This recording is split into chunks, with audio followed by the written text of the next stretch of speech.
Nabasak ang katahimikan ng madaling araw dahil sa isang matinis na tili. Natuklasan ng biyenan sa lupngang kabinet ang malaking halaga ng prana itinago ng kanyang manugang. Ala-apat ng umaga nang sumabog ang eskandalo, humihingi ng paliwanag ang matanda. Habang ang anak niyang lalaki ay kumampi sa kanya at sinumbatan ang asawa dahil sa paglilihim nito. Kailangan pa naman daw umutang ng kanyang ina para lang makapag-travel. Pero may inihandang sagot ang misis na siguradong mapapasisi sa kanila kung bakit pa sila nahanap ng pera sa gitna ng gabi. Pinunasan ni Lana ang lamesa sa kusina habang pinakikinggan ang nga boses mula sa sala. Nandito na naman si Mama Tess. Pangatlong bisita na niya ito ngayong linggo. May dala siyang macaroni salad sa isang tupperware. Hinalikan ang apong, si Miko. At ngayon ay nakaupo sa sofa. Kinukwento niya kay Dan ang tungkol kay Aling Nena. Ang kapitbahay nilang nadulas kamakailan at nabalian ng binti. Imagine mo, mag-isang nakatira. Malinaw na dinig ni Lana ang boses ng biyenan. Walang mag-asikaso. Ayun.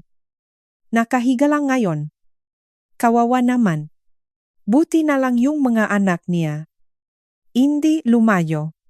Dinadalaw-dalaw siya. Naparolyo ngang mata si Lana.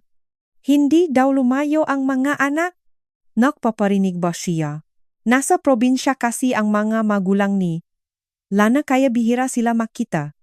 Samantalang si Mama Tess, 20 minutos lang ang layo nginupahan.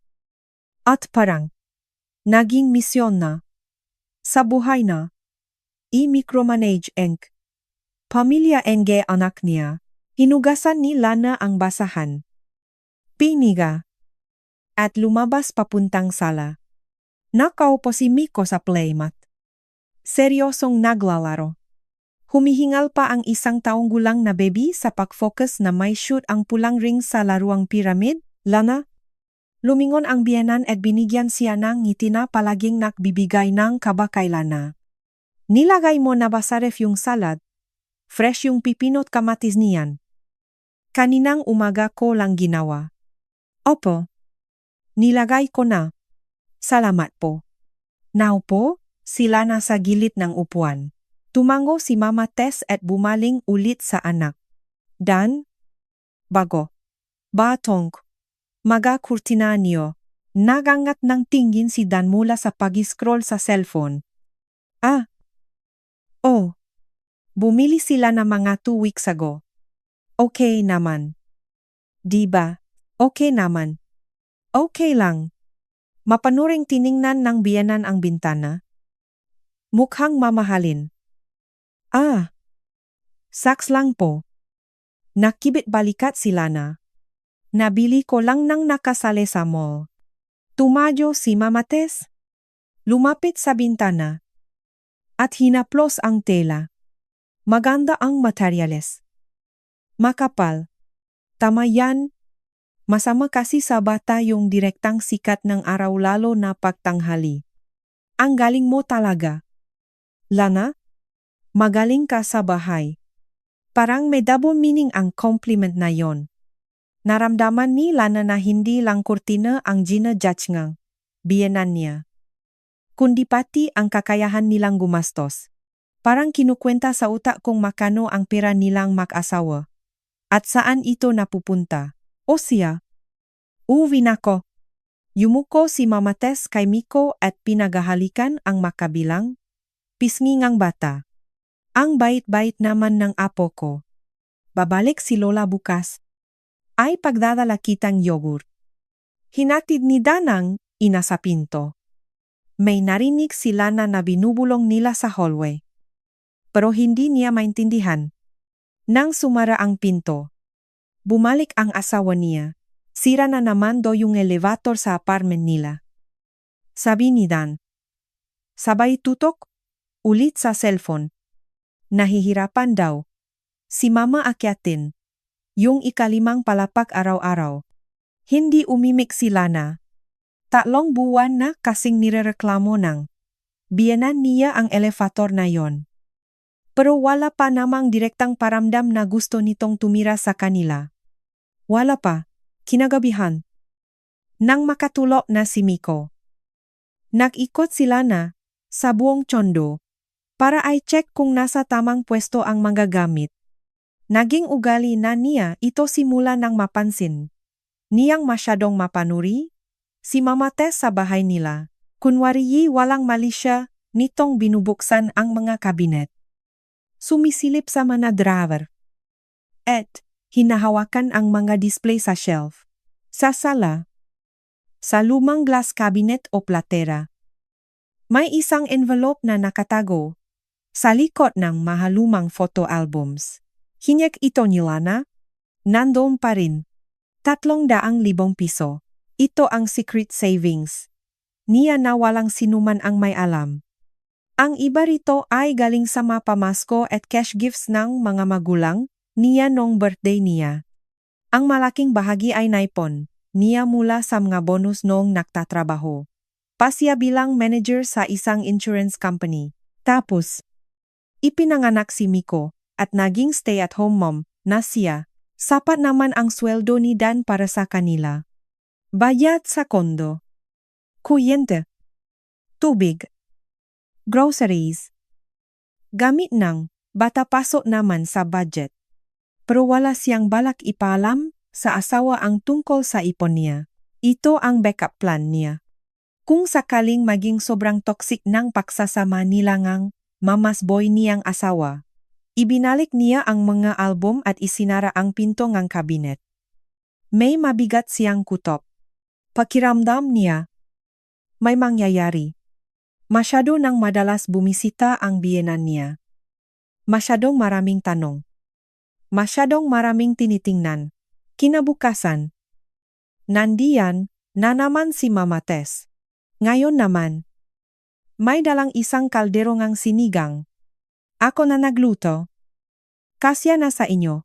To hanggang dinner. Dumiretso siya sa kusina at ipinatong ang kaldero sa stove.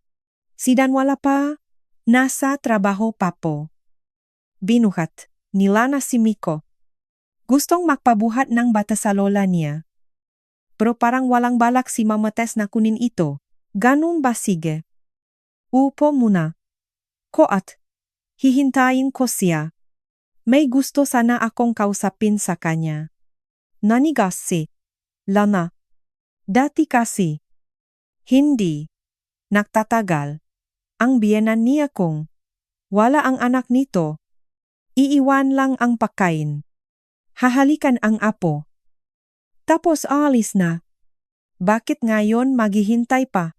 Pumunta si Mama Tess sa sala. Umupo sa sofa. At nakpalingalinga. Nahuli na naman. Ni Lana. Ang mapanuring tingin nito. Nakatingin sa bookshelf. Sa kabinet. Sa TV stand. Ang cozy naman dito sa inyo. Sabi nito sa wakas. Malinis. Maayos. Ang haling mo. Lana. Naasikaso mo yung bahay ng maayos. Si Dan. Kumakayot sa trabaho. Ikaw. Nandito sa bahay. Kasama ang bata. Tama lang. Ganyan talaga dapat. Wala namang direktang panlalait sa sinabi niya. Pero parang natusok si Lana. Si Dan kumakayod. Ikaw nasa bahay lang. Parang sinasabi nitong palamunin siya. Parang hindi trabaho ang mag-alaga ng baby.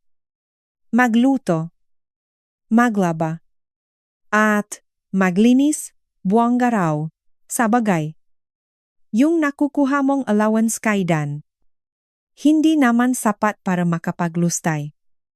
Tuloy ni Mama Tess habang tinitinan. Ang bagong manikure niya. Mabuti na lang at responsable si Dan.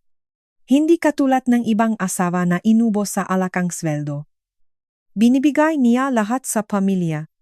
Napalunok na lang ini si Lana. Naglikot si Miko. Sa buhat niya at gusto nang bumaba para maglaro. Ibinaba niya ang bata sa playmat at umupo sa tabi nito. Mama Tess, gusto niyo po ba niyo kape o juice? Ay, hindi na. Salamat. Gusto ko lang sana humingi ng payo sa iyo. Lana? Umabante ng bahagya ang biyenan at hininaan ang boses. Matalinong babay ka naman. Alam mo kung ano ang pinaka-importante sa pamilya. Tumango si Lana. Nakikiramdam. Ang pinaka-importante ay ang respeto sa nakatatanda. Sa mga magulang.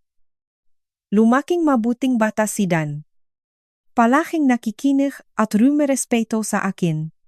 Hanggang ngayon. Alam ko yan. Kaya nung nakpakasal ka sa kanya. Alam kong napansin mo rin kung anong klaseng tao siya. Hindi pa rin maintindihan ni Lana kung saan papunta ang usapan. Kaya nga. Nakikita ko kasi yung ibang asawang babay. Naisip ko. Grabe. Ang wawalang utang na loob yung maasawa nila. Nakpapakamatay siya kakatrabaho. Pero sila, puro hingi lang ang alam. Biling ganito. Biling ganyan?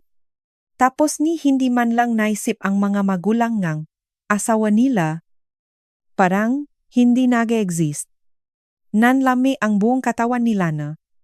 Masyadong obvious. Ang parinig, Mama Tess.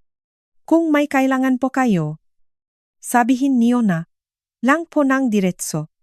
Ngumiti ang biyenan. Pero pilit. Ay naku. Wala. Lana, nakisip-isip lang ako ng malakas. Huwag kang mag-alala. Bumukas ang pinto. Dumating na si Dan. Nagliwanag ang mukha ni Mama Tess at kumislap ang mga mata. Dan, anak buti nandito ka na. Hinalikan ni Dan ang ina. Tumango kay Lana. At binuhat si Miko. Ma, aga mo ah. Usually hapon ka na pumupunta. Nakdala lang. Ako ngang sinigang. Saka gusto na rin kitang makita. Upo ka muna. Dan, may pag-usapan tayo. Naupo sila sa sofa. Pumunta si Lana sa kusina. Kunwari magayos ng dinner. Pero nakikinig siya. Naalala mo yung kaibigan kong si Tita Lolit umpisa ni Mama Tess. Yung kasabay ko palagi sa Zumba. Naku. Kakagaling lang. Niya ng Paris last week.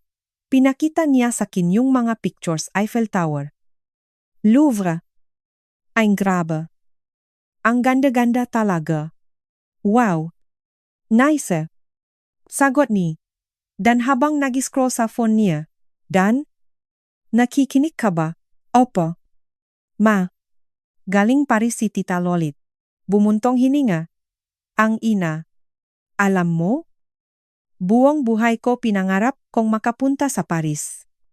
Bata pa lang ako. Nagpabasa kon mga libro tungkol sa France. Nanonood ang movies. Sabi ko, sa sarili ko. Makakapunta rin ako diyan balang araw. Kaso, naging busy sa trabaho. Naging bata pa kayo ngang papa mo. Tapos namatay siya. In short, hindi na nangyari. Ma, hindi pa naman huli ang lahat. Binaba ni Dan ang phone niya.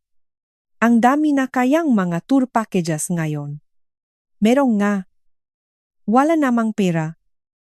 Mahinang sagot ng biyenan. Parang nawawalan ng pag-asa. Na-inquire ako. Yung pinaka-basic na tour. Around 100,000 at 50,000 piso minimum. Gusto ko naman kahit papaano. Mayos na hotel ang tuluyan ko. May mga kasamang tour guide sa museums. Bal, kailangan ko nga 300,000 piso. Para sa akin. Parang suntok sa buwan na yon. Napatigil sila na sa harap mega stove. 300,000 piso. Tamang-tama ang halaga. Ma. Nakalangan si Dan. Gusto ko man pong tumulong. Pero nagbabayad pa tayo kondo. Lumalaki na si Miko. Ang daming gastos. Hindi ko alam kung kaya kong maglabas ng ganyang kalaking halaga. Nako. Dan. Wala naman akong hinihingi mabilis na sagot ni Mama Tess. Sinashare ko lang yung pangarap ko. Malay mo. Makautang ako sa bangko. Kahit medyo mahirap nang maaprubahan dahil sa edad ko. At mahirap ding bayaran. Pero baka may maisip tayong paraan. Tinapik ni Dan sa balikat ang ina. Pag-isipan ko po. Naglagay sila ng tubig sa kaldero at binuksan ang stove. Nanginginig ang mga kamay niya. Sanbay. Ling. Bakit eksakto ang sinabing halaga ng biyenan niya? Coincidence lang ba? O may alam siya? Hindi puwera. Nakataho ng mayhi ang envelope. Sa likod meja, album sa kabinet. Walang nakbubukas nun. Paano naman niya malalaman? Kailan siya nahanap? Pero naisip niya. Baka nga may time. Baka minsan nung nasa labas, siya kasama si Miko. O nung naliligo siya. Kahit ilang minuto lang mag-isa ang biyenan niya sa sala. Sapat na yon para mabilis na mabuksan ang kabinet at makita ang laman. Pinatay nila na ang stove at napakapit sa counter. Nahihilo siya. Totoo ba to talaga bang nagahalungkat ang biyenan niya sa bahay nila para maganap ng pera? Kinagabihan. Nang umalis na si Mama Tess. Chinek nila ng envelope. Nandoon pa rin. Walang gala. Pero hindi ibig sabihin na ligtas na ito. Baka nagmamasit lang muna ang biyenan niya. Baka may mas malaking plano. Paito, nakaupo si Dan sa sofa. Seryosong nakatingin sa TV. Dan? Seryoso ka bang tutulungan mo ang mama mo sa trip? Niya umupo. Si Lana sa tabi niya. Nakibit balikat ito. Hindi ko alam. Gusto ko. Siyempre. Pangarap niya yon buong buhay niya. Kaso, wala talaga tayong budget ngayon. Baka pwede akong mag-ipon paunti-unti. Paano kung hindi natin kayang mag-ipon? E di ewan ko. Gagawa tayo ngang paraan. Hindi na sumagot si Lana. Alam na niya kung saan ito papunta. Utang si Dan. Kukuha ang loan. Ihiram sa mga kaibigan. Para lang mapagbigyan ang mama niya. Dahil para kay Dan. Banal ang ina niya. At siyang asawa. Palaging second priority. Sa masumunod na araw, naging araw-araw, ang pagbisita ni Mama Tess. May naiwang sweater na kukunin. May dalang prutas. O kaya gusto lang makita ang apo. Kada bisita, palagi siyang nagtatagal. At kada bisita, palaging nagiskan ang mga mata niya sa bawat sulok ng bahay. Tinitingnan. Kinukwenta. Isang araw. Pag-uwi nila na haling sa labas. Naabutan niya ang biyenan sa kusina. Nakabukas ang pinto ng pantry cabinet at pinapakyalaman ang lalagyan ng bigas at kape. Mama Tess, may hinahanap po kayo, pinilit ni Lana na maging kalmado ang boses kahit kumukulo na ang dugo niya. Lumingon ang biyenan. May nakapaskil na inosenteng ngiti. Chine-check ko lang kung may bigas pa kayo. Baka kasi ubos na. Kukuha sana ako sa bahay. Meron pa po. Salamat. Isinara ni Lana ang kabinet. Hindi man lang nahiya si Mama Tess. Dumiretso ito sa sala. Umupo sa sofa. At nilabas ang cellphone. Lana.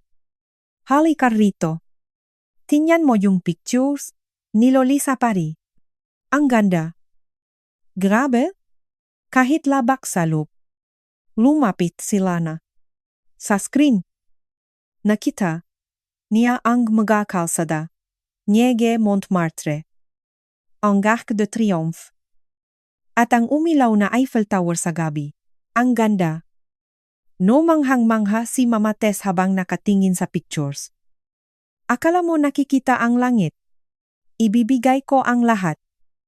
Makapunta lang diyan kahit isang beses sa buhay ko. Maganda nga po. Tipid na tango ni Lana. Sabi ni Dan. Pag-iisipan niya kung paano niya ko matutulungan. Tuloy, no matanda. Pero naintindihan ko namang may sarili na kayong gastos. Kondo. Baby. Hindi naman ako namimilit. Promise. Nangangarap lang ng malakas habang nakikine. Lalong nakumbinsi si Lana. Hindi lang nangangarap ang biyenan niya. Namba blackmail. Na ito. Paunti-unti, araw-araw. Nagpapakita ng pictures. Nagbubuntong hininga. Nagrereklamo na walang pera. Habang palihim na, nagahalungkat sa bahay nila. Nang gabing yon. Nag-update. Zidan tumawag, Mama. Na-decline daw siya sa bangko. Masyado na raw matanda at mababa ang pensyen para pautangin. Ganun ba? Nagihiwa sila ng gulay. Malungkot si Dan at medyo may halong panunumbat ang tingin sa asawa. Alam mo naman kung gaano kaimportante sa kanya yung trip na yon. Alam ko. Pero wala tayong may tutulong. Wala tayong ganyang kalaking pera. Wala nga ba kumunot ang nuni, Dan? Baka naman may naitabi ka diyan. Natigilan sila na. Seryoso ba? Siya. Dan? Allowance ko lang. To sa bahay. Alam mo kung makano lang hinahawakan ko. Saan ako kukuha ng 300? Ling. Baka naman may niregalo sa'yo yung mga parents mo. O baka may ipong ka pa from before. Yung mga bigay kay lami ko, yung kapag birthday. At yung ipon ko dati. Di ba ginastos? Na natin pambili ng magagamit sa kwarto ni Miko, nakalimutan mo na. Umiwas ang tingin si Dan. Pero nakita ni Lana. Hindi siya naniwala. May pagdududa sa mga matang asawa niya. At yon ang pinakamasakit. Pinaghihinalaan siya ngang sarili niyang asawa na nagtatago ng pera at ayaw lang tumulong sa nanay nito. Kahit natuto ngayon, may pera siya. Pero hindi niya. Yon ibibigay para lang sa luho nito. Kinabukasan ng gabi, bumalik si Mama Tess. Pero ngayon, nagrereklamo naman sa kalusugan niya. Ang sama-sama talaga ng pakiramdam ko. Sabi nito sabay baksak sa sofa at hawak sa dibdib. Tas baba yung blood pressure ko. Nahihilo ako.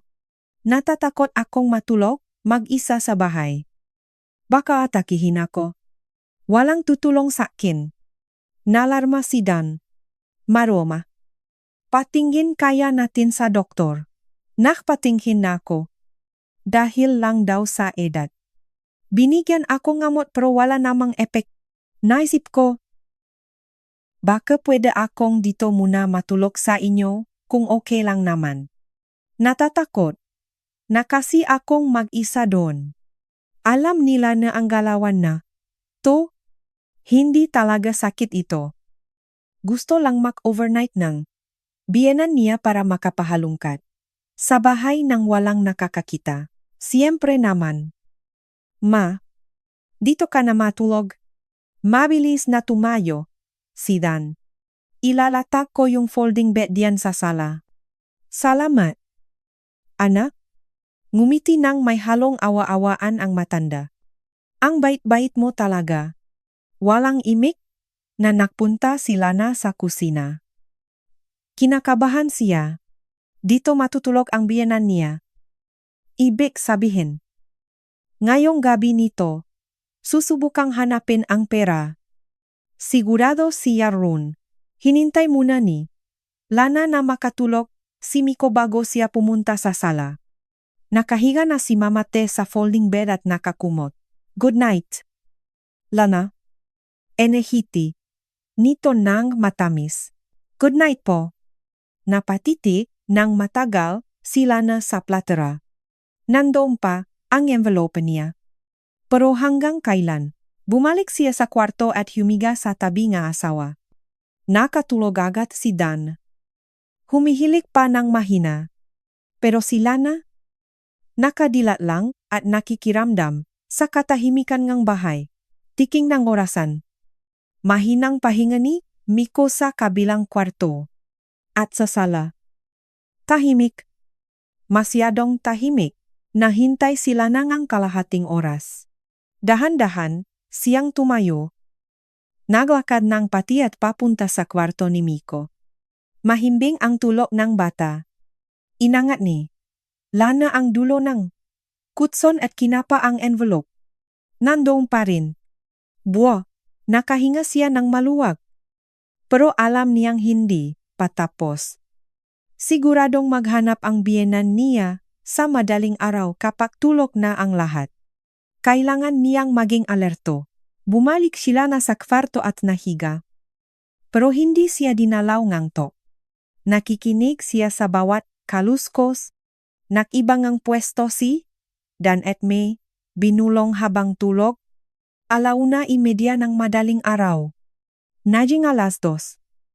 Tapos 3:00, naisip ni Lana na baka nag-overthink lang siya. Na baka masama lang. Talaga ang pakiramdam ngang biyenan niya at natutulog lang hanggang sa narinig niya ang mahinang paglangitnik ng pinto. Alos hindi marinig. Pero alam niya ang tunog na yon. Pinto, yung glass cabinet sa sala. Nanatiling nakahiga si Lana. Nakikinig sa dilim.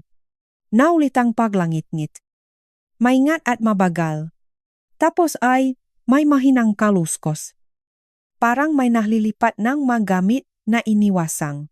Makalihangingay. Dahan-dahan siyang bumangon. Mahimbing ang tulog ni Dan. Wala siyang maririnig. Mantika itong matulog kahit pa umiyak si Miko sa gabi. Ibinaba ni Lana ang mga paa niya sa sahig at nanigas. May narinig na naman siyang ingay mula sa sala, isang mabigat na bagay ang inusok. Tapos, tahimik ulit. Ibig sabihin, gising ang biyenan niya. Naghahalungkat ng pera sa makabinet. Maingat na lumapit si Lana sa pintong kwarto at nakinig. Ilang segundong katahimikan. Tapos may kaluskos ulit. Naimagine niya si Mama Tess na nakatayo sa harap ng kabinet. Binubuklat ang mga photo albums. Hinahanap ang envelope. Kailangan muna niyang mahintay hanggang umaga. Hayaan mo siyang mahanap. Hayaan mo siyang kagatin ng pain at maniwala na may nahanap siya. Tingnan natin ang susunod na mangyayari. Bumalik sa higaan si Lana at nakumot. Kumakabog ang dibdib niya. Pero pinilit niyang pakalmahin ang pahinga niya. Kailangan niyang makunwaring tulog. Kung sakaling sumilip sa kwarto ang biyenan. Pero hindi na sumilip si Mama Tess. Mga 10 minuto pa itong may kinakalikot sa sala bago tuluyang tumahimik. Nagbilangang segundo si Lana. 1 minuto. 2. 3. Katahimikan. Kinaumagahan. Bago pa man tuluyang sumikat ang araw. Bumangon. Na si Lana. Tulog pa si Dan. Naksuot siya ang roba at pumunta sa kwarto ni Miko. Tulog pa ang bata. Kinapa ni Lana sa ilalim ng kutson. Nandun pa rin ang totoong pera. Lumabas siya sa hallway at nakinig.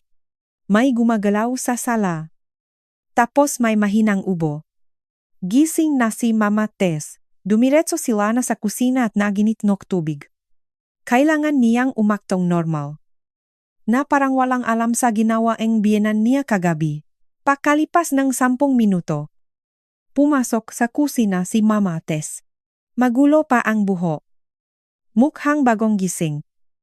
Pero ang mga mata nito ay mapagmasid at nag-uobserba. Good morning. Lana, ang aga mo yata. Hindi ba 7:00 pa gising ni Miko? Naksalin si Lana ng mainit na tubig sa tasa. Kape po. Mama Tess, si. Salamat. Kamusta tulog mo? Okay, naman po. Kayo po. Medyo gumaan ang pakiramdam ko. Tumango-tango ang matanda at umupo sa upuan. Alam mo, totoo nga yata na natatakot lang akong mag-isa. Mas panatag ako dito sa inyo. Baka pwede pa kong magstay ngang ilang gabi. Kung okay lang sana. Parang may napatit sa loop nila na ilang gabi pa. Ibig sabihin, hindi niya nahanap ang hinahanap niya kagabi. O baka may nahanap na. Pero gusto lang makasigurado. Siyempre po. Okay lang. Inilapa niya ang kape sa harap ngang biyenan. Matutuwa pa si Dan niyan. Ang bait mo talaga. Lana? Hinawakan ni Mama Tess ang kamay niya. Sveati zidan zayo. Mainit ang tono ngang boses niya. Pero malamig at mapakwenta ang mga mata nito. Binawi ni Lana ang kamay niya at kinuha ang sariling tasa. Gigisingin ko lang po si Miko para mapakain. Magpahinga na muna kayo. Pumasok siya sa kwarto ngang bata. Izinara ang pinto. At sumandal. Pumikit siya. Ilang gabi pa. Kailangan niyang kumilos ng mabilis. Pakagising ni Dan. Nagalmusal ito. Nagayos papasok sa trabaho. Hinalikan ang ina. Otnok polam kay Lana. Nang sumara ang pinto. Tumahimik ang bahay. Walang balak umalis si Mama Tess. Tumulong muna siya kay Lana na mahugas ng plato. Tapos pumunta sa sala. Nanot ng TV at nakumot sa sofa. Lana. Okay lang bang dito muna, ko nakakaburyot? Kasi sa bahay ng mag-isa. At least dito. Nalalaro ko apo ko. Silang po. Binuhat ni Lana si Miko at nilabas ang mga laruan nito. Nanonood ng talk show ang biyenan niya. Pero napapansin ni Lana na hindi naman sa TV nakatutok ang mga mata nito. Nagiskan na naman sa buong kwarto. Tumitingin sa kabinet. Sa bookshelf. Sa TV stand. Lana. May alikabok na yata. Yang nga display niyo. Biglang, sabi ni Mama Tess. Ako na magpupunas. Wala naman akong ginagawa. Huwag na po. Salamat. Ako na lang mamaya. Pinilit ni Lana na maging kalmado ang boses niya. I know sus. Okay lang sakin. Akmang tatayo na. Ang matanda papunta sa kabinet. Hinarang siya ni Lana bago. Paman ito makalapit. Mama Tess. Wag na po talaga. Kalilinis ko lang niyan. Malinis na po yan. Nakatinginan sila ng diretso sa mata. Ilang segundong katahimikan. Tapos, ngumiti ang biyenan. O si? Sabi mo Gusto ko lang namang tumulong. Bumalik siya sa sofa. Umupo si Lana sa upuan. Kinalong si Miko. Nangingini ang mga kamay niya. Kailangan may makbago na. Hindi pwede itong ganito na pinaparadangang. Biyenan niya, ang bahay nila, para mangyalam sa lahat ng sulok. Pag-uwi ni, Dan mula sa trabaho. Binuksan na naman ni Mama Tess ang usapang pares. Dan. Makausap kami ni Lolit kanina. Grabe talaga yung kwento niya sa bayahe nila. Sabi niya, iba daw. Talaga kapag nakita mo ng personal. Parang nasa ibang mundo ka daw. Tumangho lang, si Dan na mukhang pahot. Habang nagtatanggang sapatos. Ma? Naiintindihan ko po. Pero wala pa po talaga akong pera ngayon. Pwede bang balikan natin yan? After 6 months, mas mahal na yung pamasahe niyan. Nakbuntong hininga ang matanda. Hindi na ko mamimilit. Nakakahinayang lang talaga. Buong buhay kong pinangarap. Yon tapos hindi rin pala mangyayari? Ma, mangyayari din yon. Niyakap ni Dan ang nanay niya. Hindi naman po ako humihindi. Sinasabi ko lang. Medyo gipit pa ngayon. Alam ko anak. Alam ko. May sarili na kayong pamilya. Kondo. Anak? Naintindihan ko. Habang nakikinig si Lana. Lalo siyang nakumbinsi hindi titigil ang biyenan niya. Manunumbat at magpaparinig ito hanggang sa makuha niya ang gusto niya. At kung hindi niya ito makuha kay Dan, siya na mismo ang maghahanap. Kinagabihan. Hindi na naman makatulog si Lana. Nakahiga lang siya at naghihintay. 1:30. 2:00. Tahimik. Tapos, nang mag-3:00, may narinig na naman siyang langit-nit. Mabagal at maingat. Pinto ni kabinet. Bumangon ng kaunti si Lana para makinig. Mas mabilis at masigurado na ang galaw ng biyenan niya ngayon. Rinig niya ang kaluskos ng papel malamang. Ay binubuklat ang mga photo albums. Tapos may mahinang tuk.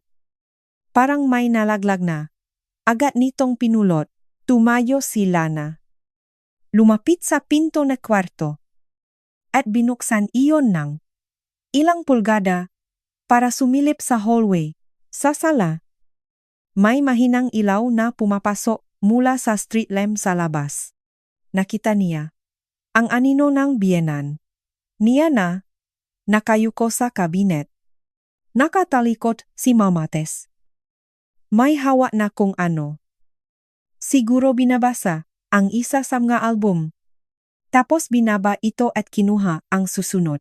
Isinara ni Lana ang pinto at bumalik sa kama. Ibig sabihin, bukas niya na mahahanap ang envelope. At doon na magsisimula ang totong palabas. Kinaumagahan. Fresh at hiper na hiper. Si Mama Tess sa kusina. Nagluluto sila ng almusal. Si Miko naman.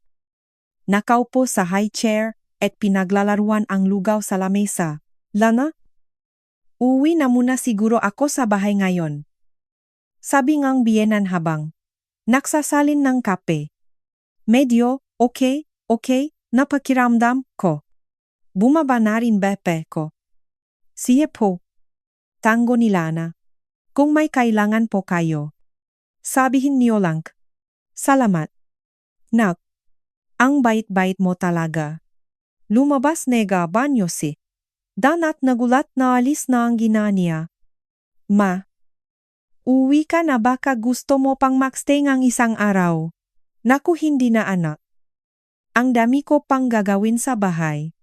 Saka ang sikip na rito para sa inyong tatlo. Salamat sa pagpapatuloy ha. Inayos na nito ang magamit. Nagpaalam siya apo. At hinalikan si Dan. Bago lumabas, NG pinto. Lumingon ito kay Lana. Lana, baka dumaan ulit ako bukas para tignan. Si Miko ha? Si Po. Hinatid siya ni Lana hanggang sa elevator. Pakasara ng elevator. Mabilis na pumasok si Lana sa bahay. Dumiretso sa sala. At binuksan ang kabinet. Nasa tamang pwesto naman ang mga photo albums. Pero napansin agad ni Lana na nagiwa, ito inehayos. Dati, nasa pinakaibabaw ang pulang album. Ngayon, asul na ang nasa ibabaw. Hiniwalay niya ito at sumilip sa likod. Nandoon pa ang envelope. Malamang ay natakot. Si Mama Tess na kunin ito habang nakikitira pa siya ron. Masyadong delikado. Pero ngayon, alam na niya kung saan ito nakatago.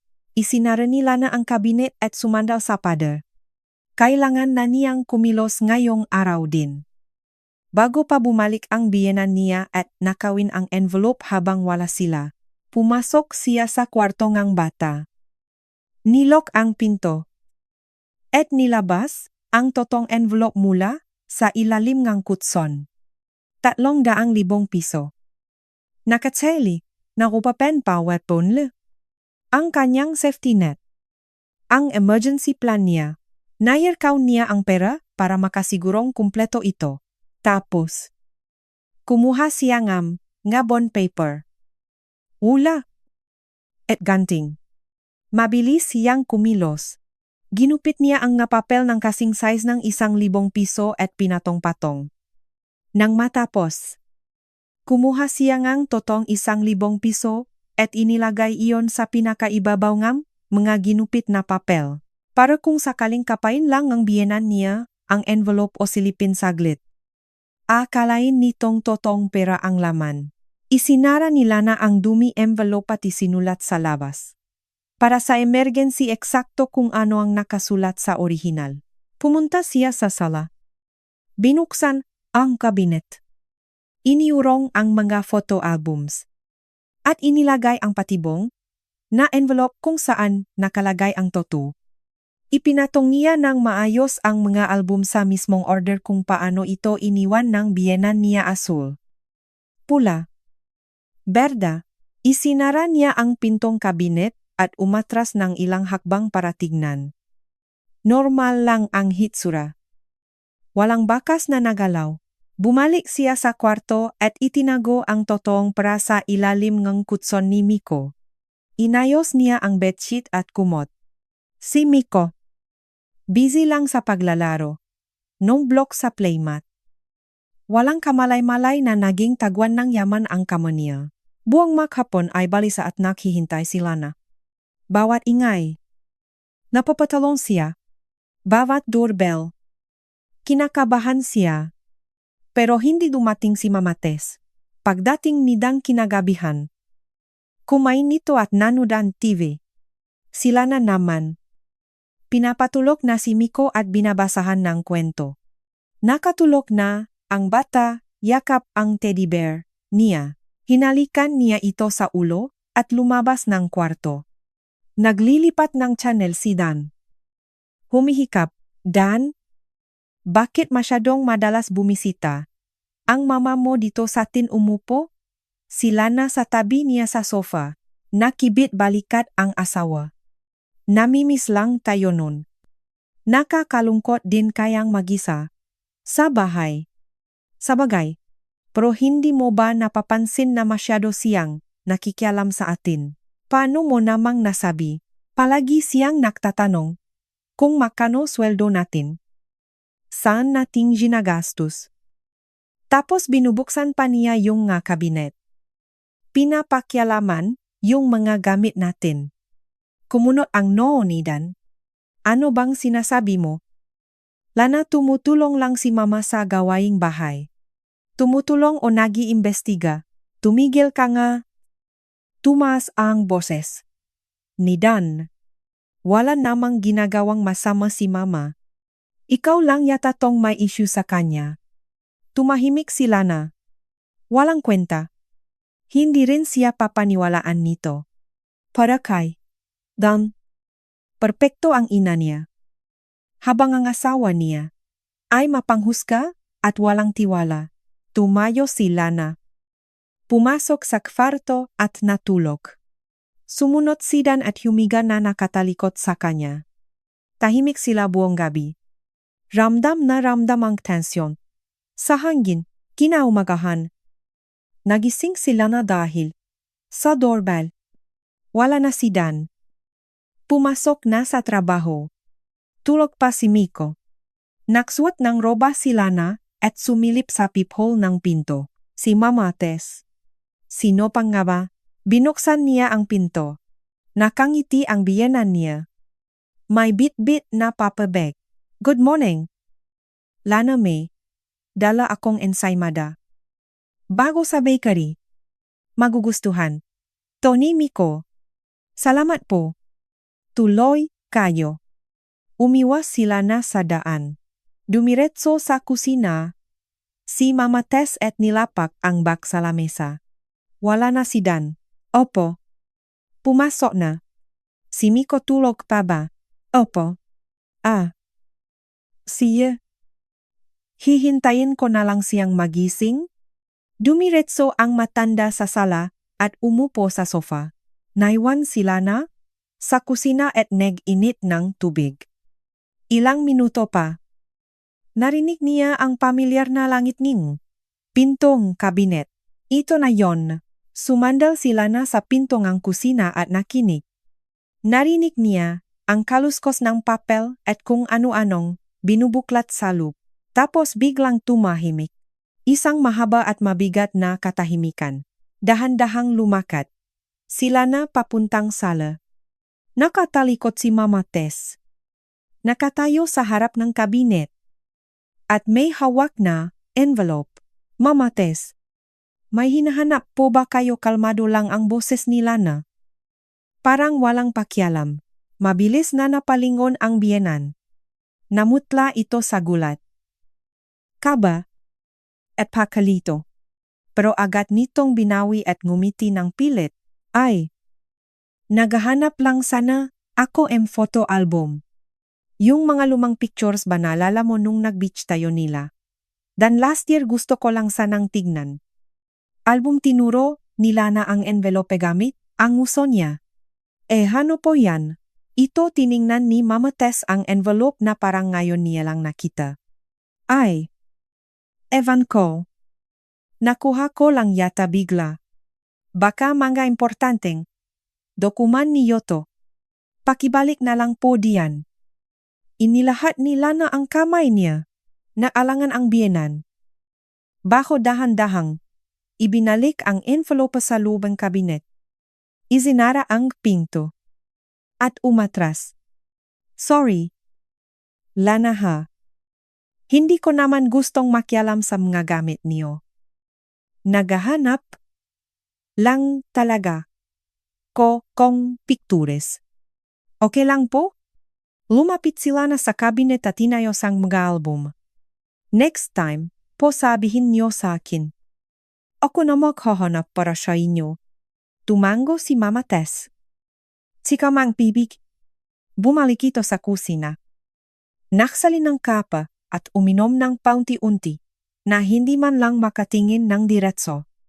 Pinapanot lang siya ni Lana mula sa sala. Nahanap ng biyenan niya ang envelope. Sigurado na ito kung nasaan nakatago ang pera. Kailangan na lang niyang hintayin kung kailan ito babalik para nakawin yon. Umalis si Mama Tess makalipas ang kalahating oras. Kahit hindi pa nagigising si Miko. Malamig ang naging pagpaalam niya. Lana, hindi na ko babalik bukas ng umaga, ha? May magagagawin pa ko.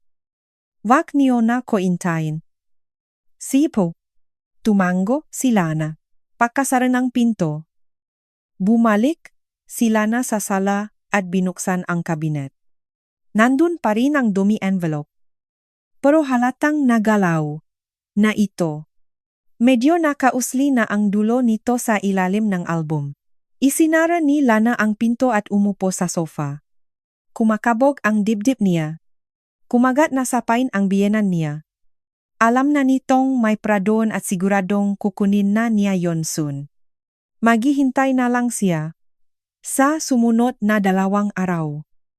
Hindi nagpakita si Mama Tess. Walang tawag. Walang text. Nokto ko si Dan. Ilang beses siyang tumawag, pero binababaan lang siya o kaya sinasagot ng sandali. Busi ako. Tawa na lang ako mamaya. Ang weird. Sabi ni Dan nung gabi ng 3 araw. Usually araw-araw tumatawag yun ah. Bakit ngayon ang tahimik? Baka may ginagawa lang talaga. Baka nga. Sabi ni Lana habang naayos na mesa. Hindi na nangulit si Dan. Pero halatang nag-alala ito. Para sa asawa niya. Ang ina ang sentro ng universo niya. Kapag tahimik ito, may problema. Pag-dating eniha, Sabado, eniha, gabi. Tumawag. Si Mama Tess. Sinagot ito ni Dan. Nakinig. At kumunot ang no. Ma, sure ka ba? Baka gusto mong dalhin kita sa Dr. Sige. Si. Wag ka nang ma-stress. Pumunta ka na rito. Nasa bahay lang kami. Binaba niya ang phone at tumingin kay Lana. Masama na naman pakiramdam ni Mama. Taas baba raw BP niya at hindi makatulog. Dito muna raw siya matutulog. Dahan-dahang tumango si Lana. Ito na yon. Kukunin na niya ang pera. Edi pumunta siya. Pinagpatuloy ni Lana ang paghihiwa ng gulay para sa salad. Sinisiguradong kalmado ang kilos niya. Dumating si Mama Tess makalipas ang 1 oras. Mukhang pagod at haggard. Nakapusot ng magulo. At may dark circles pa sa mata. Pasensya na sa abala. Baksak nito sa sofa. Habang nakahawak sa dibdib. Hindi talaga ko makatulog. Nahihilo ako. Takot na takot akong maiwan mag-isa. Ma, napatingin ka na ba talaga sa Doktor Umupo? Si Dan sa tabi niya at hinawakan ang kamay. Niya, o nga. Stress lang daw. Binigyan ako pampakalma pero wala rin. Dito muna ko kahit kano katagal mo gusto. Ma, niyakap ni Dan ang ina. Inilapa ni Lana ang 1 tasa ngang kapasa. Harap ngang biyenan niya. Nakatinginan sila ng ilang segundo. Nakita ni Lana samga. Mata nito ang determinasyon. Tama nga siya. Kukunin niya ang pera ngayong gabi. Ang bakal ng takbo ng oras. Nakikipaglaro si Dan. Kay Miko. Nanonood ka na. TV si Mama Tess. Habang si Lana ay naklilinis sa kusina. Parang normal na gabi lang. Pero ramdam mo ang sobrang tensyon sa paligid. Paksak na si Mama Tess pagdating ng 10:00. Pagod na ko. Matutulog na ko Sima. Pahinga ka na. Nilatak ni Dan ang folding bed sa sala. Naglagay ng unan at kumot. Nahiga ang matanda at pumikit. Ilang minuto lang. Pantay na ang pahinga nito na pinatulog naman ni Lana si Miko. Kinantahan niya. Ito ngang lulabi hanggang sa makatulog. Hinalikan niya ang bata at lumabas ng kwarto. Nakapagbihis na si Dan at nagse-cellphone sa kama. Tulog ka na tanong nito. Oo. Susunod na ko. Nagilamo si Lana. Nagbihis. At tumabi sa asawa. Pinatay na ni Dan ang ilaw at tumalikot. Good night. Bulong nito. Good night. Tahimik ang paligid. Tanging tuno lang ang orasan at mga sasakyan sa labas ang naririnig. Mabilis na nakatulog si Dan. Humihilik na, pero si Lana, dilat na dilat ang mga mata sa dilim. Naghihintay, hindi gumagalaw si Lana. Nagbibilang ngang minuto. Berda ang kulay ngang oras sa digital clock nila. 11:30 ngang gabi. Naging midnight. Tapos 1:00 ngang madaling araw. Tahimik pa rin ang biyenan niya sa sala. 2:00. Nagsisimula na naman siyang magduda kung nag-overthink lang ba siya na baka tulog lang talaga ito. Pero pagdating ng 2:30 ngang madaling araw, narinig niya ang sobrang hinang langit-ngit mula sa folding bed sa sala. Nanigas si Lana. Sinundan ito ngang mahinang kaluskos. May tumayo at dahan-dahang naglakad ng nakapaa sa sahig. Tahimik. Tapos, papalapit ang mga yabak papunta sa kwarto nila. Tumigil, ito. Sa harap energy pinto. Pumikit ng mariin si Lana at pinilit kontrolin ang pahinga niya para magmukhang tulog. Dahan-dahang bumukas ang pinto. Pakiramdam ni Lana na may mga matang sumusuri sa kanila. Maya-maya dahan-dahan ding isinara ang pinto. At narinig niya ang mga yabak pabalik sa sala, pakalipas ng 1 minuto. Dahan-dahang nagdilat ng mata si Lana. Narinig niya ang pamilyar na tunog bumubukas na ang glass cabinet sa sala. Ito na, dahan-dahan siyang bumangon. Narinig niya ang kaluskos ng papel. Binubuklat ang mga photo album. Dahan-dahang tumayo. Si Lana at naglakad papuntang pinto NH kwarto. Tulog na tulog pa rin si Dan. Nakatayo lang, sila na sa pinto at nakikinig. Tapos, biglang tumahimik. Naimayin nila na si Mama Tess na nakatayo dun. Hawak ang envelope.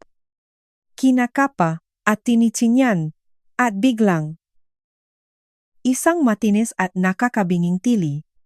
Punong halit at pahkabihla, napatalon si Lana. Kahit inaasahan niya na ito, bumangon agad si Dan. Ano yon anong nangyari? Binuksan ni Lana ang ilaw sa kwarto at nagmadaling lumabas ng hallway. Nakasunod si Dan na pupungas-pungas at litong-lito pa. Nakabukas na ang ilaw sa sala. Nakatayo si Mama Tess sa harap ng bukas na glass cabinet. Mahigpit na nakahawak sa dummy envelope. Nakalat ang mga photo album sa sahig. Yung iba ay bumukas pa at naksilaglagan ang mga lumang pictures. Namumula ang buong mukhang biyanan niya. Dilat na dilat ang mga mata. At humihingal na parang takot na bawiin sa kanya ang envelope. Sabi ko na nga ba nanginginig ang boses niya sa galit at tuwa dahil pakiwari niya ihuli sa akto ang manugang. Sabi ko na nga ba may tinatago? Siyang pera may 300,000 piso nandito lang. Habang ako nagpaplano, pang mangutang sa bangko, natigilan si Dan sa gitnang sala. Kulat na, nakatingin sa nanay niya. Tapos bumaling kay Lana. Lana? To ba? To, tahimik lang si Lana. Diretso ang tingin sa biyenan. Nanginginig na ivinagayve ni Mama Tess ang envelope. Ito yung pera 300? Ang sabi niya sa atin wala siyang pera. Na allowance lang. Hinihingi niya. Nagsisinungaling siya buong oras. Tumingin si Dan sa asawa niya. Nakita ni Lana sa mga mata ni Dan ang sakit. Pakalito. At panunumbat. Wala ka bang balak mag-explain mahinang sabi ni Dan. Pero punong hinanakit. Kinailangan pang umutang ni Mama para sa trip niya.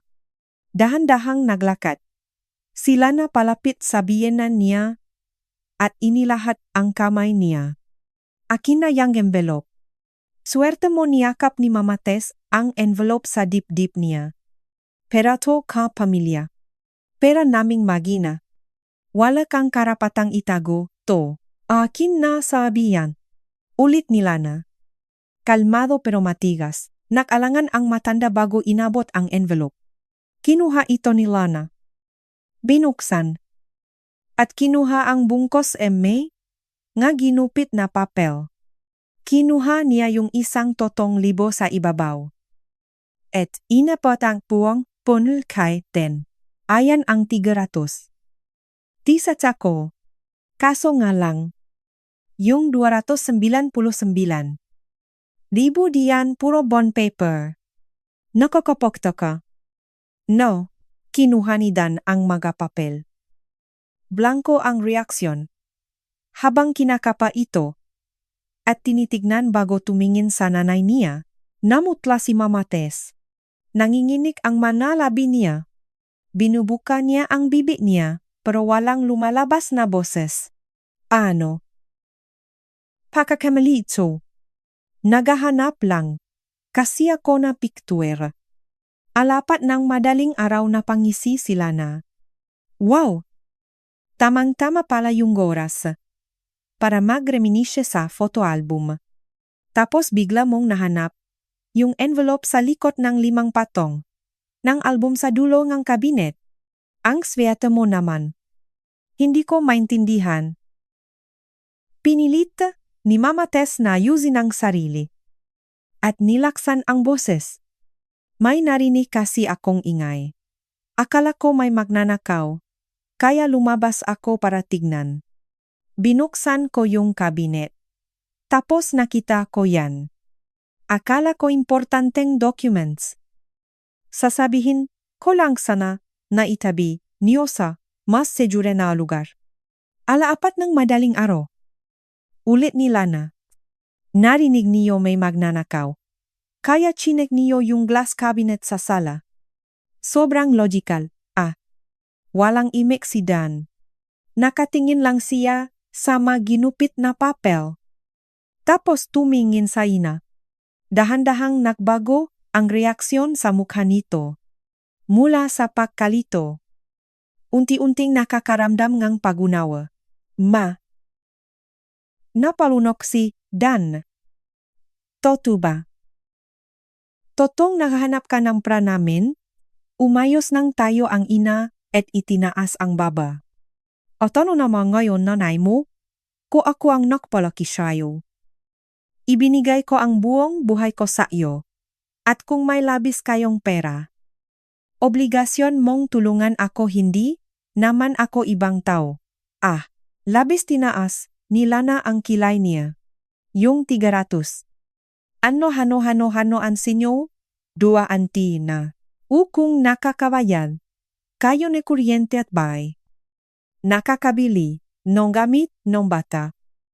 Ibig sabihin nakakasurvive kayo. Yung 300? Liburo bulong. Na yan pwede nang ibigay sa akin para sa Paris trip ko. Para sa Paris tanggo ni Lena. Hindi para magipagamot. O para sa operasyon. O emergency. Para sa luho niyo. Hindi lang yon luho tumaas ang boses ng matanda.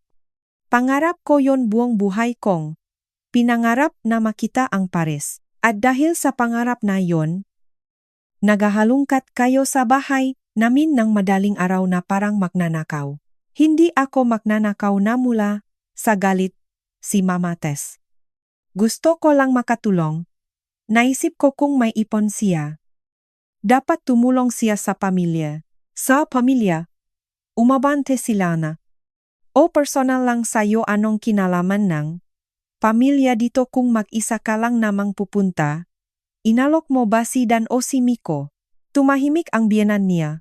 Napaupo, si Dan sa sofa. Hawak-hawak pa rin ang maginupit na papel. Nakatitik lang siya doon nang walang kurap. Andora. Anak. Alam mo naman diba? Bumaling si Mama Tess kay Dan at lumambot ang boses. Hindi ko naman gustong manira. Gusto ko lang malaman kung kaya mo ba kong tulungan. Normal lang naman yun sa nanay. Di ba may karapatan ang nanay malaman kung kamusta na yung pera ng mga anak niya? Malaman. Sila na ang sumagot. Pero ang mahalungkat sa makabinet at mangyalam sa personal na gamit. At mahanap ng pera tuwing habi hindi. Hindi, yon ibang gamit depensa ngang biyenan niya. Bahay tong anak ko. At may karapatan akong nandito. Magnakaf. Hindi. Wala nga akong ninakaw. Dahil inunahan na kita. Ay tinaas nila na ang dumi envelope. Sinadya kong maglagay ng pain para makita kung hanggang saan ang kaya mong gawin para sa pera. Akmang magsasalita si Mama Tess, pero walang lumabas na boses. Nakabuka lang ang bibig niya na parang isdang naubusan ng tubig. Napansin ko na yung mabisita niyo. Patuloy ni Lana.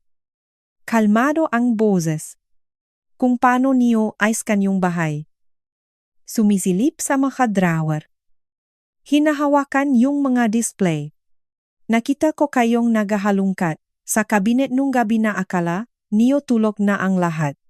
Kaya na-realise ko. Namumura kayo. Hindi totoo yan tumili ang biyenan. Totoo. At alam niyo, yan. Nagdahilan kayo na masama. Pakiramdam niyo na hindi kayo makatulog. Natakot kayong mag-isa. Para lang mag-overnight, dito at haluhugin yung bahay namin. Tumingala si Dan at tumingin sa nanay niya. Ma? Totoo ba masama ba talaga pakiramdam? Mo gusto mo lang magstay dito para mahanap. Walang kibo si Mama Tess. Putlang-putla at nakatsiko mang lebi. Sagutin mo ko. Ma. Tumayo si Dan. May sakit ka ba talaga o wala? Ako. Masama nga pakiramdam ko. Mahinang sabi nito. Iniwasang Tinjin. Kaya na gusto ko lang din. Tignan kung may extra kayo. Hindi naman siguro masama yon. Titingnan lang naman. Titinan nang. Ala-apat ng madaling araw. Habang tulo ang lahat umiling si Dan. Ama, naririnig mo ba yung sarili mo? Nanay mo ko humakbang papalapit, si Mamates at hinawakan. Sa braso si Dan. Kakampi ka ba talaga sa kanya? Laban sa sarili mong ina, binawi ni Dan ang braso niya at umatras.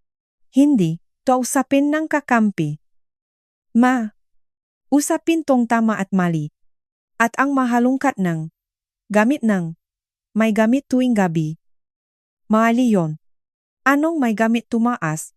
Ulit boses ng ina niya. Bahay mo to asawa. Mo siya walang personal na gamit. Dito, asawa ko siya. Tango ni Dan. At asawa ko siya. Kung may personal na ipon siya. Hindi niya obligasyon na i-report sa akin. Yon. Lalong-lalo, nasayo. Umatras si Mamates na parang sinampal siya. Nanlalaki ang mga matang nakatingin sa anak. Punong-puno en dismaya at panunumbat. Dan, seryoso ka ba ipagtatanggol mo siya? Kaysa sa akin, hindi ko siya pinagtatanggol. Nagsasabi lang ako ngang totoo. Nakatayo lang sila na doon at pinapanot sila. Sa loob-loob niya. Nanginginig? Siya sa tindi, nege emosyon. Pero pinanatili niyang maging bato sa labas. Hindi siya pwedeng mag-breakdown ngayon. At totoo. May savings. Talaga, ako. Sabi ni Lana habang nakatingin. Nang diretso sa mga mata ng biyenan niya, 300,000 piso. Personal kong ipong yan na inipong ko sa loob maraming taon. Pamasko nga magulang ko. At mga bonus ko sa trabaho bago, pa ko nag-resign para alagaan ang anak niyo. Nagula, si Mamates. Kumislap muli ang kasakiman sa mga mata niya. Ibig sabihin, may pera nga kayo. Edi ibigay mo na para matupad ko na yung pangarap ko. Ayoko. Paanong ayah mo ang makasarili mo? Napaka makasarili mo. Baka nga. Nakibit balikat sila na. Pero pera ko yon. Wala akong obligasyong magpaliwanag sa inyo. At lalong wala akong obligasyon na ibigay sa inyo pangtur, niyo. Dan humarap ang ina sa asawa niya. Naririnig mo ba yung asawa mo pagsabihan? Mo nga yan. Tahimik si Dan. Tumingin sa asawa. Tapos, sa ina niya. Baksak ang balikat nito at pagod na pagod ang mukha. Ma! Tama siya. Sabi nito sa wakas. Pera niya yon. Wala siyang obligasyon na ibigay sa'yo. Nasiraan ka na banggang bait. Napahawak sa ulo si Mamates. Nanay mo ko ibinigay ko ang buong buhay ko sa'yo. Tapos ngayon ipagkakait. Motong tulong na to. Hindi ko pinakakait. Sinasabi ko lang, wala akong karapatang ipamigay ang pera na hindi naman akin. Kahit pa asawa ko siya. Hindi iyo napayak si Mamates. Para sa'yo ngayon. Ibang tao na ko. Sinasamba mo na yung asawa mo. Nilason na niya yung utak mo laban sa akin. Walang nanlason sa utak ko. Hinilot, nidanang sentido niya. Nakikita ko mismo ng dalawang mata ko ang ginagawa mo. Ma, humagulgol si Mamates. Pinunas ang luha. At tinignan si Lana ng matalim. Sinadya mo tong papel na to para hiyain ako. Oh! Tango ni Lana. Sinadya ko. Dahil pagod na kong invade mo yung privacy? Namin? Pagod na kong nanginyalam ka sa bahay namin. Sa mga gamit namin. at kinokontrol ang bawat galaw namin. Hindi ako nangongontrol. Nagalaga ako. Hindi. Namba blackmail. Kayo magdadala. Kayo sinigang, o salad. Hahalikan yung apo niyo. Pero sa likod naga, utak niyo. Kinukwenta niyo kung mahkano sweldo namin. Ginigilt trip niyo si Dan. Pinalalabas niyong palamunin ako na umasa lang sa pera ng asawa ko. Wala akong sinabing ganyan. Sinasabi niyo. Yan sa tuwing paparinggan niyo. Ko na swerte ako dahil nagtatrabaho si Dan. Habang ako nasa bahay lang. Sa tuwing nakpaparinah kayong ang swerte ko raw sa asawa.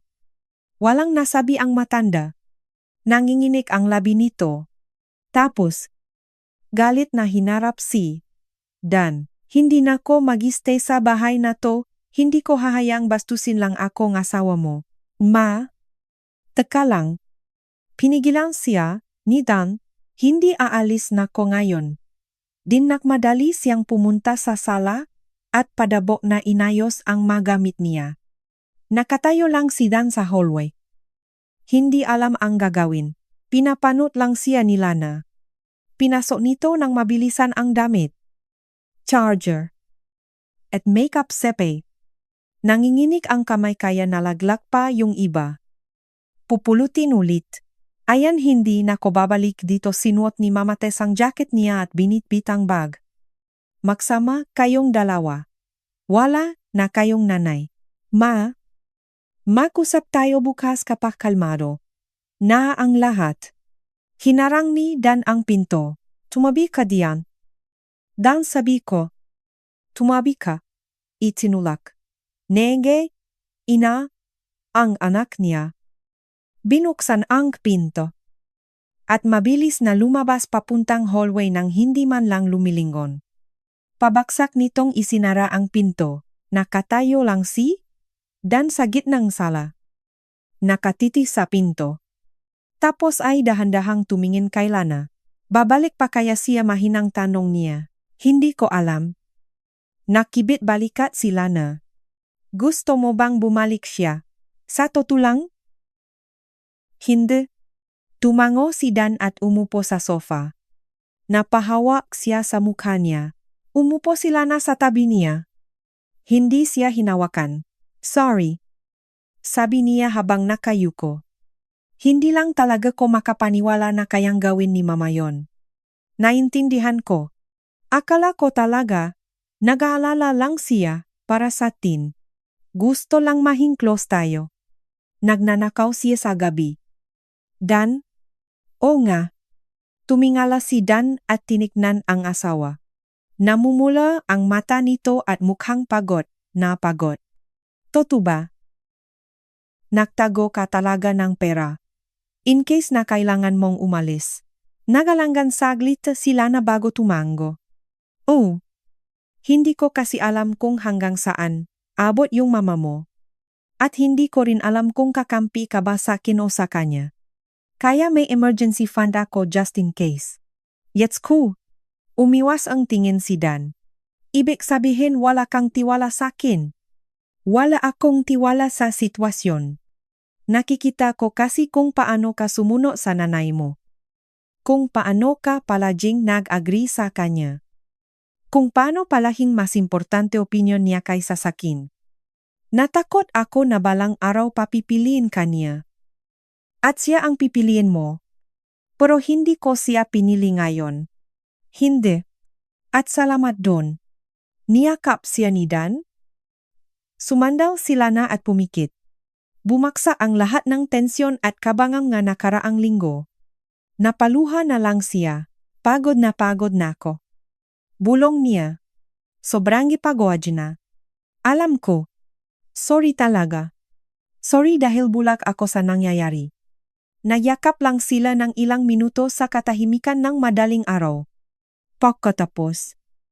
Kumalasi, Dan at pinunasan ang ngaluha niya.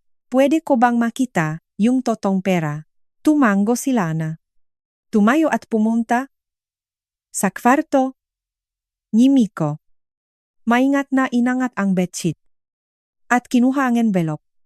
Pakbalik sa sala. Inabot niya ito kay Dan. Binuksan ito ni Dan at sumilip. Nakita ang mag-aapunol na 1,000 na nakatseli na rupapen. 300,000 piso. Iyoto. Binalik ni Dan ang envelope.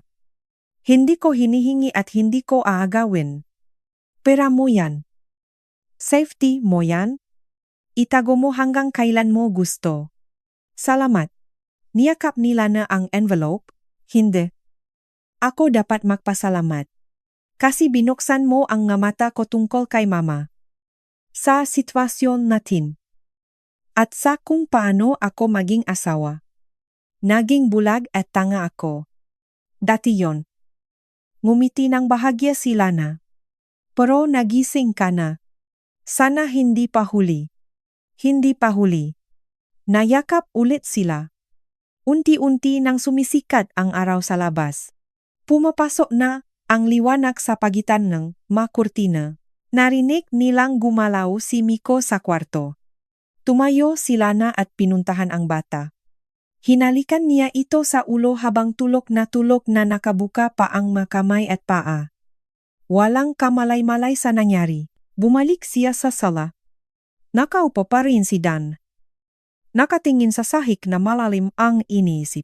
Anong balak mo sa mama mo, tanong ni Lana. Hindi ko alam. Kakausapin ko siya.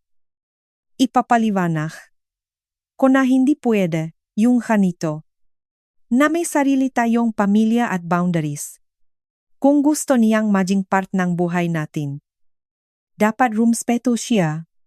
At kung ayaw niya, nakbuntong hininga si Dan.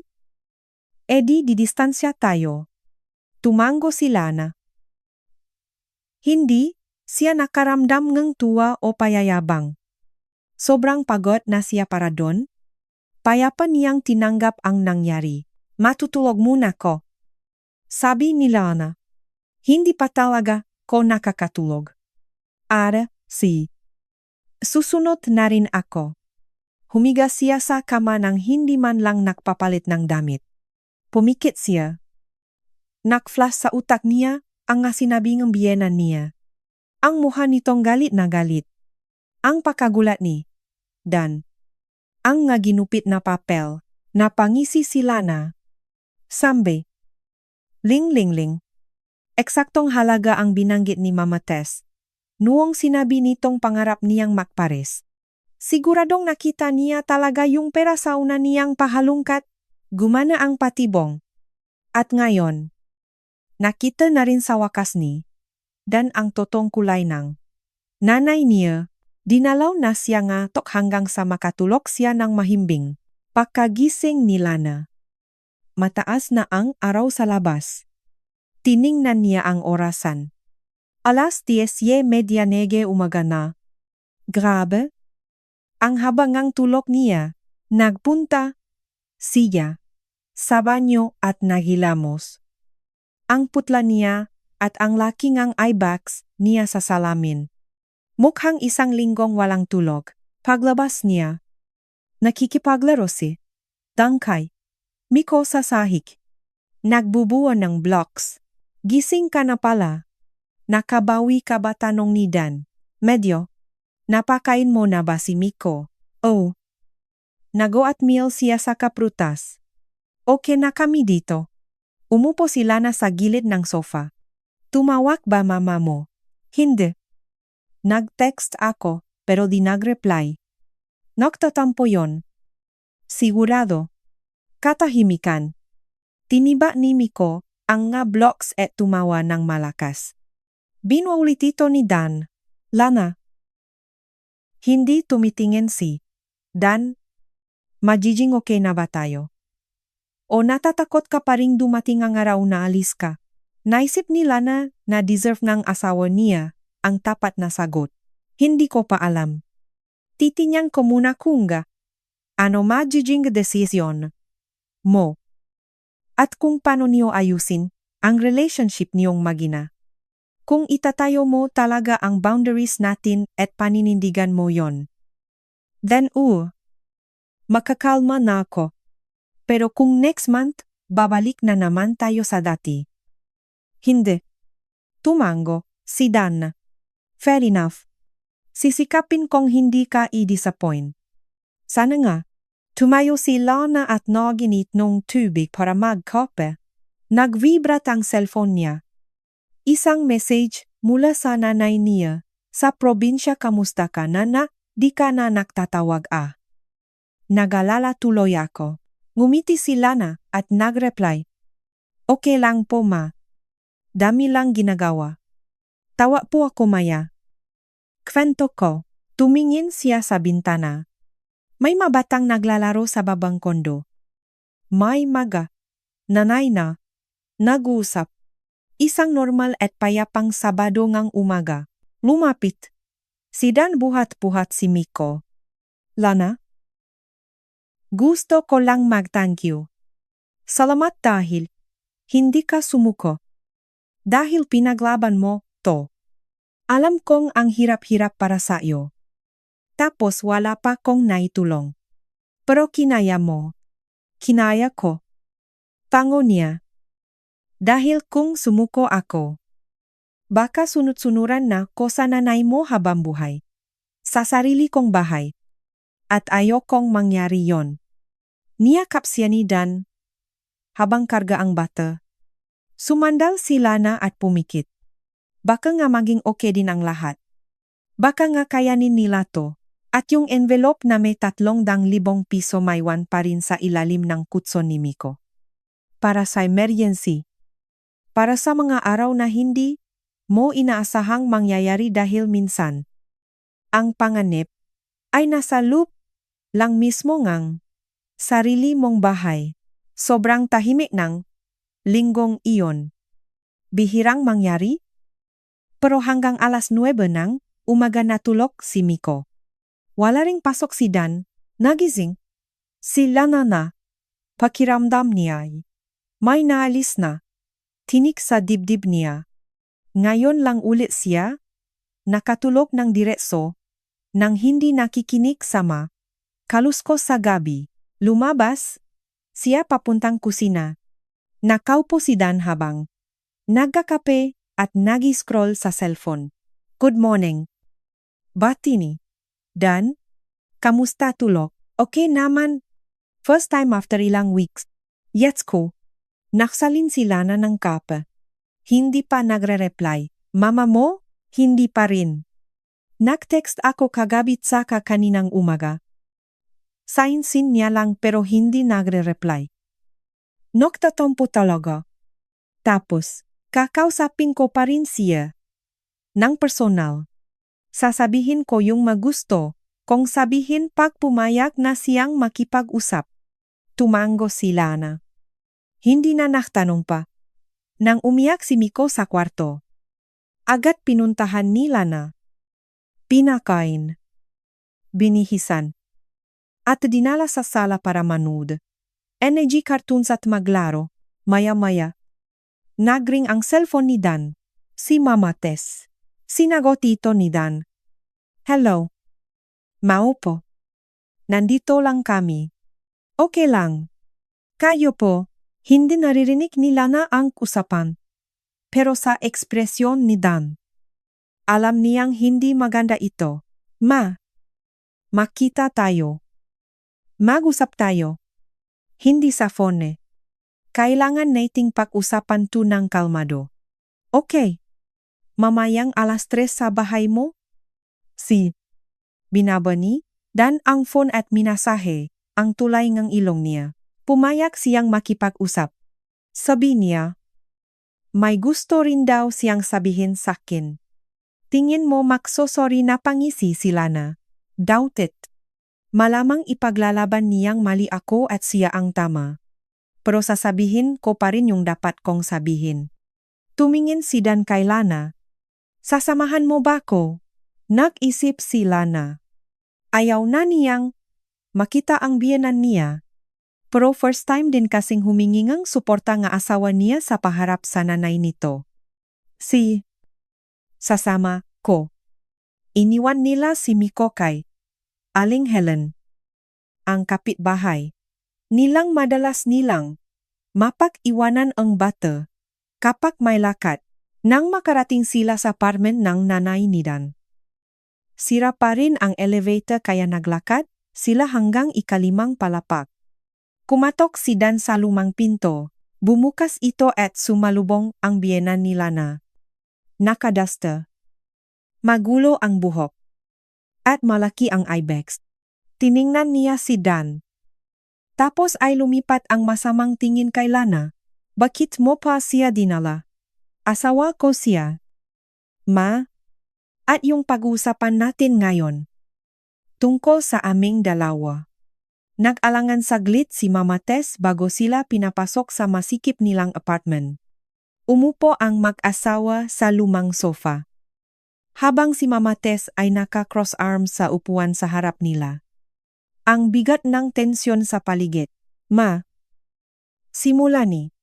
Dan.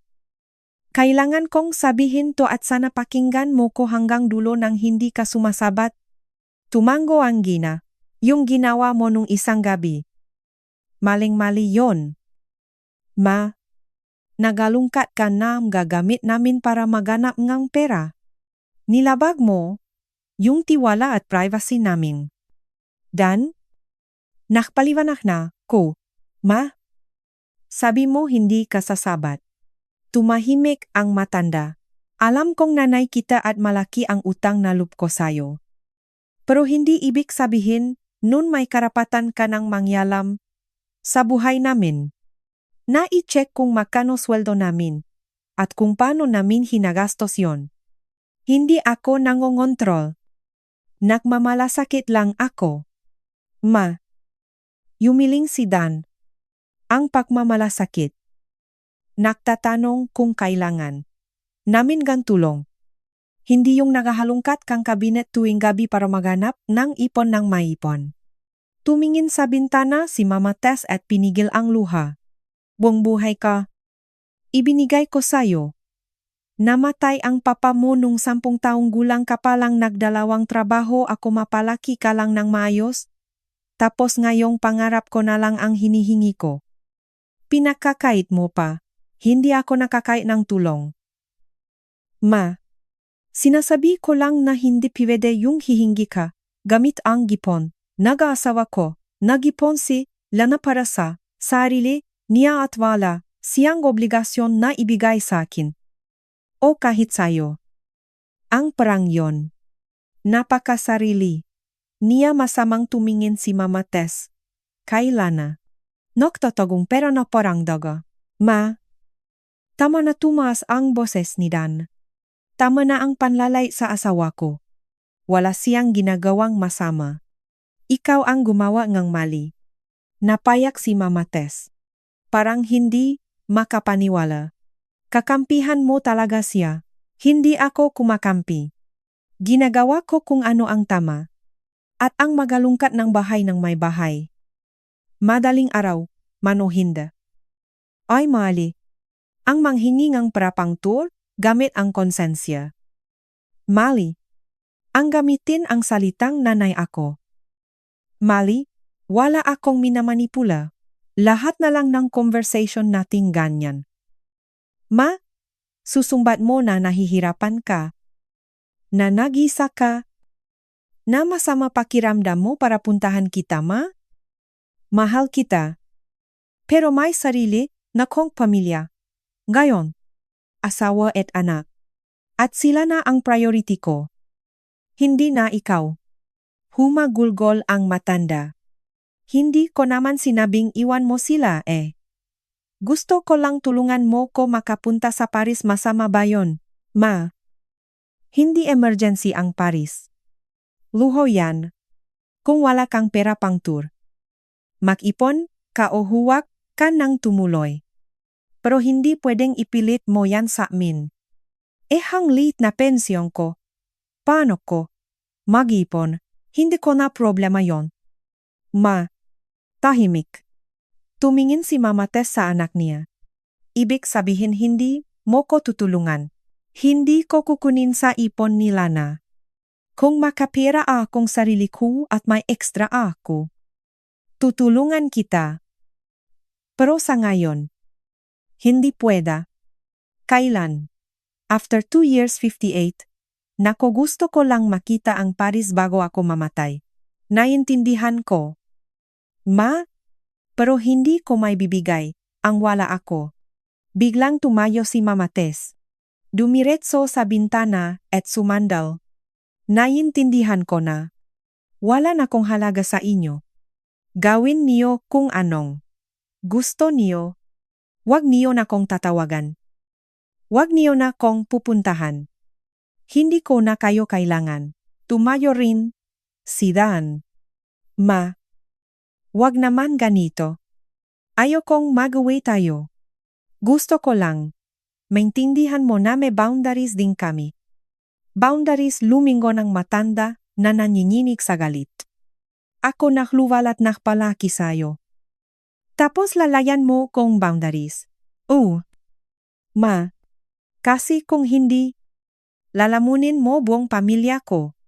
Natigilan si Mama Tess at Blancong tumitik kay Dan. Umalis na kayo. Mahinang sabi nito. Umalis na kayo. Ayoko na kayong makita. Akmang maksasalita si Dan pero hinawakan na nila na ang kamay niya at yumiling. Wag na. Wala na tayong magagawa. Naglakad silang mag-asawa palabas ng pinto. Tahimik na umiyak si Mama Tess habang isinasara ang pinto. Habang pababa sila ang hagdan. Napatingin sila na kay Dan. Nakayuko lang ito. Saising sisika ba tanong niya? Hindi ko alam. Ang bigat na pakiramdam ko. Feeling ko ang sama-sama kong anak? Normal lang yan. Ngayon mo lang binigyan ng boundary ang nanay mo eh. Galit lang siya ngayon kasi hindi siya nakasanayang. Humihindi ka. Pero lilipas din yan? Sumakay sila sa kotse. Pero hindi muna pinaandar ni Dan ang makina. Tama ba yung ginawa ko tanong nito kay Lana?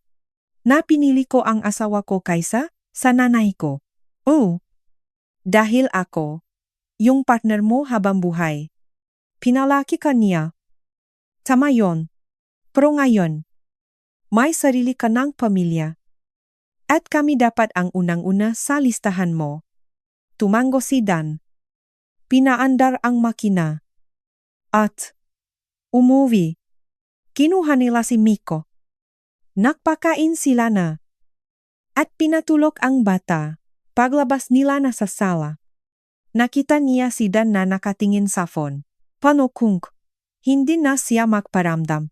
Magpaparamdam yon. Ang maganyang klaseng tao. Hindi natis na hindi manjalam. Nawalan lang siyang kontrol sa iyo ngayon. Niyakap ni Dan si Lana. Salamat at hindi ka sumuko. Lana, para sa pamilya natin to. Kinabukasan. Pumasok na ulit sa trabaho si Dan. Naging mapayapa ang buhay nila sa bahay.